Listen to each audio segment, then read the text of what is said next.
Infertility, recurrent miscarriages, pregnancy complications, as well as postpartum fatigue are some of the challenging issues facing women afflicted with adrenal fatigue syndrome. The more severe the adrenal fatigue is, the more chances of risk in these areas that you will encounter. Now, infertility is probably the most challenging for most, even in the milder stages of adrenal fatigue. Symptoms start with endometriosis, PCOS, PMS, fibrocystic breast disease, fibroids from time to time, or even breast cancer. These are alert signs to the woman that the body is in trouble hormonally, but also because much of this regulation falls into the adrenal system, we have to start paying attention to your adrenal glands very, very early on. And I will teach you how to recognize those in my video on this topic. If you are able to get pregnant, but you also have symptoms of recurrent miscarriages, especially during the first trimester, this is another warning sign.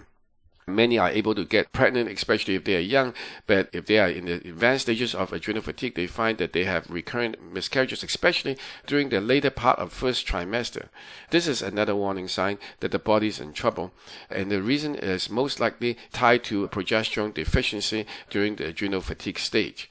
We will need to go through that as well.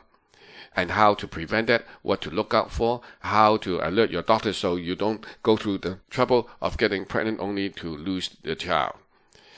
Now, for some that are fortunate enough to pass through the first two hurdles, then how to maintain an uncomplicated and uneventful and pleasant pregnancy becomes the third challenge.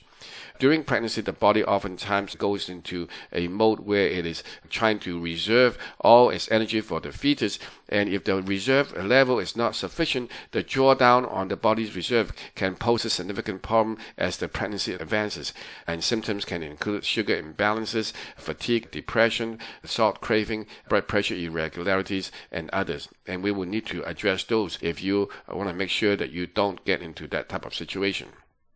Finally, many women do go through postpartum or after delivery fatigue, depression, and low blood pressure. And these are also significant and advanced warning signs that the body is simply too drained after delivery, and many women report that they're never quite the same. Now, in order to prevent this from happening, we have to try to help the adrenal system well and way early during the pregnancy stage. So, for a woman, reproductive dysregulation doesn't have to be very serious, provided that you are on the alert, let your doctor know what to do, and take preventive steps that are natural, non-stimulating, good for the fetus, and good for your body to ensure that your reproductive cycles, not only through your regular menses, but throughout the pregnancy as well as the pro-pregnancy period, is very smooth, very pleasant, and uneventful. This is Dr. Lam, and I hope that you will enjoy this video on reproductive dysregulation and adrenal fatigue syndrome.